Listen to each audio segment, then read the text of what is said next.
Hello, welcome to live training as the Reds are put through their paces before making the trip to the Czech Republic to play Viktoria Plzen. It's another important game in our quest to qualify for the next stages of the Europa League, and we'll get the thoughts on that and more with my guest, Quinton Fortune, who's back from Mexico to spend some time with us. And his family, of course, as well. But Quinton, great to see you. Remind the viewers, before we talk about United and the upcoming game against Plzen, what you're up to, why you are in Mexico. Well, I'm coaching, thanks to my former teammate, Paunovic. We worked together in Chivas, but now we got the opportunity to work with Tigres in Monterrey. And that's why I'm over there. We've done a season, well, half a season. We qualified for the Liguilla. Unfortunately, we got knocked out the quarterfinals against San Luis, but we got pre-season again, starting on the 20th. So I came home to see my family for 2 weeks and back to work again. And how is life in Mexico? I cannot complain, Sully. The weather's a bit dodgy. It's a bit hot for me now. No, it's very good. Where we live is very nice. Monterrey is a beautiful city, and but it's all about the football. We're really enjoying ourselves, and hopefully we get another opportunity next season, or in January when the season starts again, to win the league. Yeah, passionate football fans out in Mexico, I'm sure, just as we have passionate fans here at Manchester United, fans who really want success under the new manager. We've not got your thoughts under of Ruben Amorim since he was appointed. So how did you feel when you heard the news, and what do you think he's brought to the role so far? Oh, very good. One of the top managers in Europe when you look around. I've been following him from a distance. We've got a Portuguese, one of the coaching staff, and he loves, well, his team is Sporting, and he's been telling me about Ruben for years. So it's finally good to have him outside. But I think we just need patience. He's inherited the team from obviously from Erik ten Hag. He's got a lot of players that he hasn't signed yet, but the system is trying to play. You need patience. Any manager coming to Manchester United is a tough job, and he's no different. We're gonna just have to be patient and give him his time and support him. It's a new system for the players as well, and just I think it will take a little bit of time for them to adapt to it. But they've got the quality. We always say Manchester United have got the quality, and I'm sure he'll get it right. He's brought some of his coaching staff with him from Sporting as well, and you've met a couple of them just on the way to our position here, and actually, because you're multilingual, and I'm very jealous of that, you can understand the coaches when they're chatting in Portuguese. It's a tough job though, isn't it, this club wants to be at the very pinnacle of not just English but European football once more, and he has already said, hasn't he, Ruben, it's going to take time and we will have to be patient. But he also realises you've got to balance that with winning matches. Exactly. How tough it is? I mean, you're an assistant manager now. You know what it's like in this setup. How tough is that balance? It's very tough, because obviously with the expectation of what is done at Sporting, coming to United, the expectation is completely different. Every game you play is a cup final. Every team wants to beat you. But like I said, coming into this job after what the boss has done, and Sir Matt Busby created for so many years at Manchester United, the pressure is completely different. I know he's done a great job at Sporting, but this is another beast. And you'll see with the media, you'll see with the pressure that comes every week playing at Old Trafford. All across the Premier League, everyone wants to beat you. So hopefully, from what I've seen from the outside, it looks like he's got the right temperament. He's obviously got his coaching staff, and it's going to help him to bring success back to the club. Well, if we need any Portuguese translation whilst we're doing this live training show, you're the man for us, Quinton. Right, we're just going to have a look at the players now as they begin this training session. Of course, we're with them for, the first 15 minutes or so before they start working on tactics ahead of the game against Plzen. Who's impressed you most this season from what you've seen? And I imagine you've been watching quite a lot still over in Mexico. Good question. I mean, Dalot is come on. Obviously, different position he's been able to play. Bruno is straightforward. Obviously, he's a captain. He gets his goals. I have to say Kobe. I mean, Kobe's, since he's come into this role for such a young player,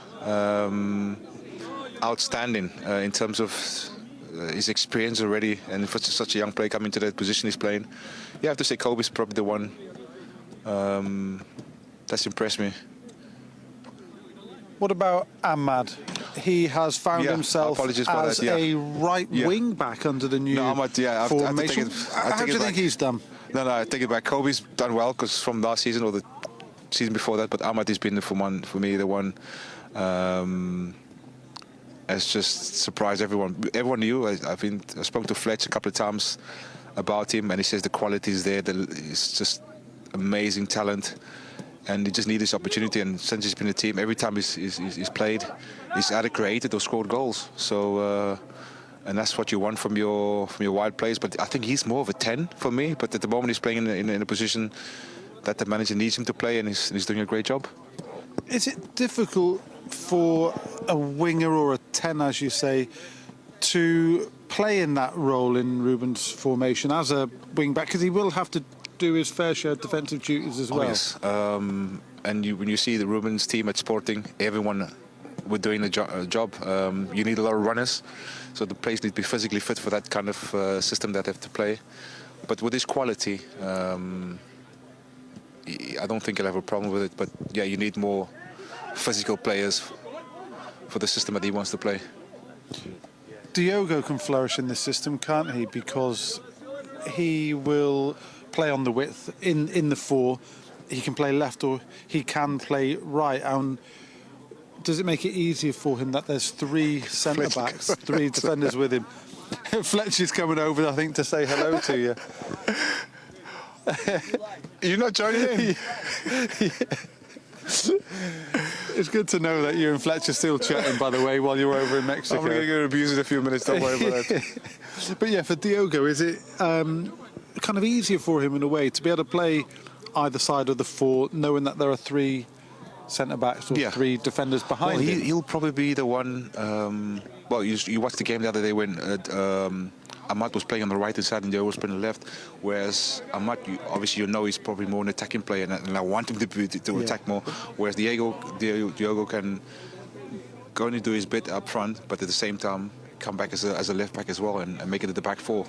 But like I said before, he's done so well the last couple of seasons. He's physically in amazing shape, which you want from all the players, and he's one of those players that can play in a few positions across the back four. I mean, he played right back, he played left back, he can drop into the midfield.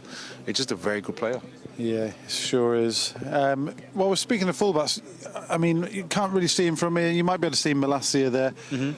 Great to see him back. Oh my goodness. He's 25 now, Malacia, isn't he? So he's missed a whole year. That's so hard, isn't it? It's tough. It's tough with the injury that he's had. For such a young player, I hope now that's all behind him. Because when he came in at the beginning, he did really well. He was flying, and unfortunately picked up a horrible injury. But it looks like he's back now, full fitness, and please God, he stays fit for a very, very long time. Because injuries is a tough one. For sure. No, it can't be easy for him because he actually came back into the last Europa League game, didn't he, against Bodo Glimt? Yep. And he had a tough 45 minutes before being replaced at half-time. Yep. But I guess that's understandable, isn't it, given how much football he missed? He missed so normal, much. But that's the best way of getting fitness. You can do all your training as you want, Saleh, with the physios and do your running and do your gym work. The best part is when you get out on the pitch with your teammates and playing high-level competition. And that's where you're going to test the knee and the body. And the more he gets at, the better for him and for the team. Again, do you feel like Ruben's formation could be perfect for him on the left of that four? He can fly up and down that with this engine, that wing. like I said, I remember when he came in, when he arrived at United at the beginning, he was absolutely flying at that left-back position. But now he can do that role as a wing-back, all around the left-hand side. He's a strong, fit boy, and he's got the right temperament. He just now, like I said before, he just needs to remain fit. And we've got another good player on our hand again. Yeah, for sure. Looking to the midfield, you can see Bruno closest to us here. Just having a bit of fun with Agati there. But Bruno, as the captain and our most creative player, how much pressure is there on him to perform? It should be good pressure, Saleh, because you're the captain of Manchester United. It's an absolute privilege. We get to do what we love, but Bruno would probably put pressure on himself in terms of he wants to perform well, he wants to help the team, he wants to be successful at Manchester United and help the team win trophies, win the league, win the win the Champions League. Yeah. It's great that we in this competition now, Europa. We have to respect the competition, but we want to get back into the Champions League. We want to get back to, trying to win the Premier League again. And that takes a bit of time. Make sure the manager brings in the right characters. But Bruno has been an amazing leader so far. Yeah, he has. And please God that continues. But I'm sure he wants to bring more success to the club. Is there much difference in his role on the pitch if he's part of the two behind the striker? Because previously he would have been the classic number 10, wouldn't he? Playing directly behind the striker and having a bit of freedom to go get on the ball and be creative. So what is the difference? Is there much difference as playing as part of the two behind the striker? No, well, he's got to. I want to say you got to run more, but you got to run more anyway, whichever system you play. Well, that's the one thing Ruben said, actually, quite right. We need to run more as a team, particularly Exactly. backwards defensively. And that's where behind it, I think wherever you play on the pitch, whether it's the two behind, the 2 10s behind the striker, you still obviously got to do your attacking part, you got to assist, but at the same time you got to do your defensive job as well, and that should be a given. That should be normal anyway.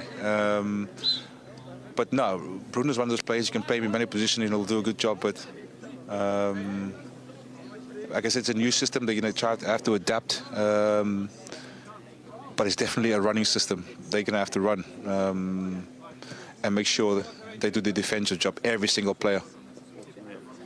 Well, you need to work hard, don't you? Your teams always did, Quinny, that's for sure. You wouldn't play as simple as that. As simple as that. And you would get it from your teammates. You would get it from your teammates first of all. And just see if Quinny's still got it. No, he's just toe-poked that way, the wrong direction. Got my nice shoes on. He's got his nice shoes on. He didn't want to strike the ball properly. One of the things we were chatting about actually before we came on air is goals in the team.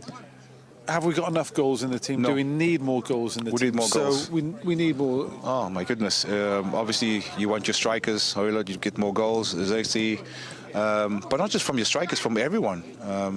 They got enough quality in Bruno, Marcus, and I think it's down to confidence now. I think we're now strikers get a couple of goals that will help them. At the moment, it looks like the confidence is low, but that's when you need your midfielders to chip in and help the team out. But you can't just depend on your strikers. Of course, that's what you pay the money for. You want your strikers at least to get about 20 goals a season. That's when you're in business. Yeah. But that's when you need the team, everyone to be playing well and get them the service. Because Rasmus, for example, has shown he can score goals. There was that great streak he went on last season. I think it was 8 and 8. Yep.